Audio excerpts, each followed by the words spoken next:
Hello, this is Jack Jackson. We're going to look some more at transformations, and we're going to show how you can map any triangle to a congruent triangle using only reflections. And it turns out you only need 0, 1, 2, or 3 reflections to do that. And I have two triangles constructed here, and they are made in such a way that as you change the first one here, it will change the second one.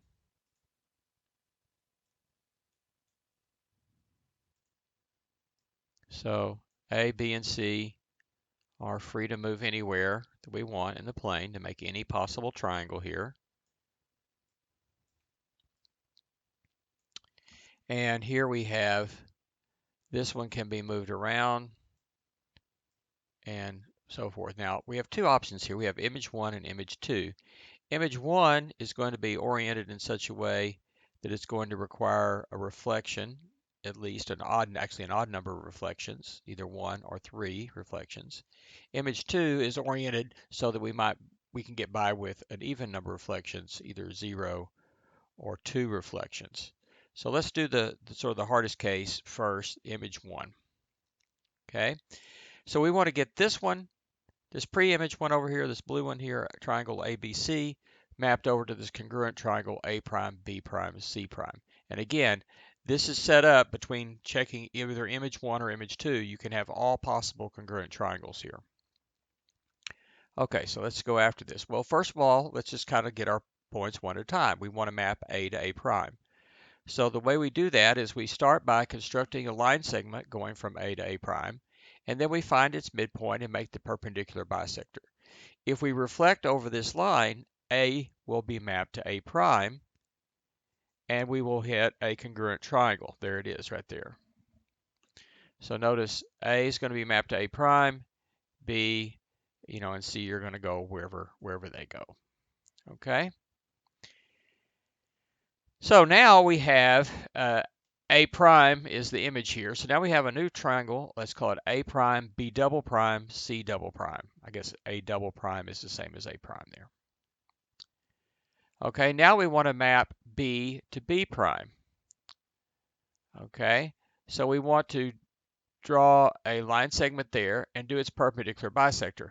Now notice that this perpendicular bisector goes through A prime. Because this is an isosceles triangle here, we know some properties of isosceles triangles, that the perpendicular bisector of a side here, the one that's not necessarily congruent, will be mapping this over here to a congruent line segment. So this is not going to mess up our A prime, but it will map B double prime to B prime. It will put it where we want it to be. Okay, so now we reflect over that line. Now notice what's going to happen. B double prime is going to go to B prime. A prime is going to be fixed, and so we get this side here is where we want it to be, the final one. And now we can reflect in such a way that we want the C prime to go over here, but we want to leave A prime and B prime fixed. Well, make the line that goes through A prime and B prime, and then reflect over that line. Okay. Well, I claim that the image over here, C prime, is going to be the image of this C triple prime here. Okay. So why is that? Well, for one thing, this angle right here is going to be mapped to a congruent angle. So this angle A prime, B prime, C, well, A, B prime, let's call this image of this thing C 4 primes. Okay, so I claim it's going to be here. Wherever it is, you know that this angle is going to be mapped to a congruent angle. So that means that this ray from B to C double prime is going to make that angle there with the ray going this way. But that's already the same angle here that we started with, since all of these angles are congruent, right? And so C quadruple prime has to be on this ray going from B prime to C prime. But on the other hand, all of these line segments that I've got marked in red with the double hashes here, here, here, they're all congruent to this original BC. And so there's only one spot that goes out that far on that ray. So C quadruple prime is actually C prime, and we have here. Now, it may be that you don't need all of the steps. This is sort of the worst case scenario. So it could be a situation where we don't end up with needing all the steps. So for example, we could go here. Okay, so in this example, look what happens. Let's go, let me change the shape of it so it looks a little more dynamic, maybe something that looks different. And maybe pull this guy down here. Okay, first step, connect A and A prime. Mirror image over there. What's next? Reflect over that. It's going to reflect this one, the original ABC, triangle to A prime, B double prime, C double prime. It's going to send A to where we want it to. Next, get B to where it was supposed to go by reflecting over that line. And if we need to, that'll be the same. So there's another example. That's another example like the one we just did, where we end up with the three reflecting lines. First here, then here, then here. Okay, let's look at another example. Let's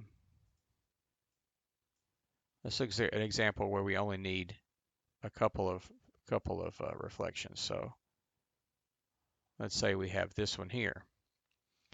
Okay, so connect those up, reflect over that line,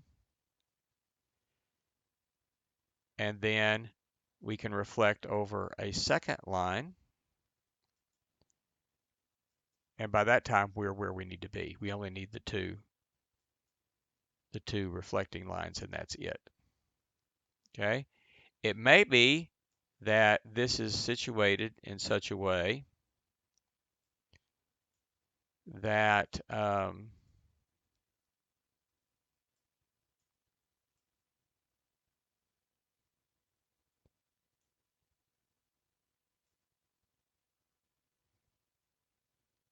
it could be that these lines are parallel. I don't know if I can make it exactly parallel here, but by experimenting with this a little bit, somewhere in here they're parallel. In that case, then reflecting over two parallel lines gives you basically just, well, it gives you exactly a translation. On the other hand, these two lines could be intersecting, and then that's one transformation could get you there by a rotation. It is possible, of course, that the original figure up here is the same as the original one. The pre-image and the image are the same. Of course, then you don't need anything. Reflections, zero reflections will get you just the identity transformation, right? And it is possible that you can skip one of these steps. For example, if A and A prime are the same, skip the first step. If after you reflect the first time, if it turns out that B and B prime turned out to be the same, then you can skip that second step. And then in this case, C, when we do we don't have to do a third one here because C triple prime and C double and C prime are the same. On the other hand, you might need that last one. So in a case where you need three reflections, that could be accomplished by a single glide reflection. We'll get you there. When you only need two, if the lines are intersecting, that could be obtained by a single rotation. If they're parallel, that could be obtained by a single translation. And of course, if you can do it with one reflection, that's possible sometimes. for it to be a single reflection. In this case, uh, basically there it is. So you reflect across here and you can just stop because you're done with just one reflection. So there are some possibilities where you can get by with fewer than 3 reflections, but you can always take care of this with 3 or fewer reflections. Okay, and then once you also can show that you can get a um, show what I just said, that a glide reflection is just 3 reflections, a um, translation and rotation are just 2 reflections, every uh, reflection is 1 reflection. Of course, the identity is no reflections. Then you can see that everything can be obtained by up to 0 or 3 reflections, and that turns out that those are the only isometries that we end up having: identity, translation, reflection, rotation, glide reflection.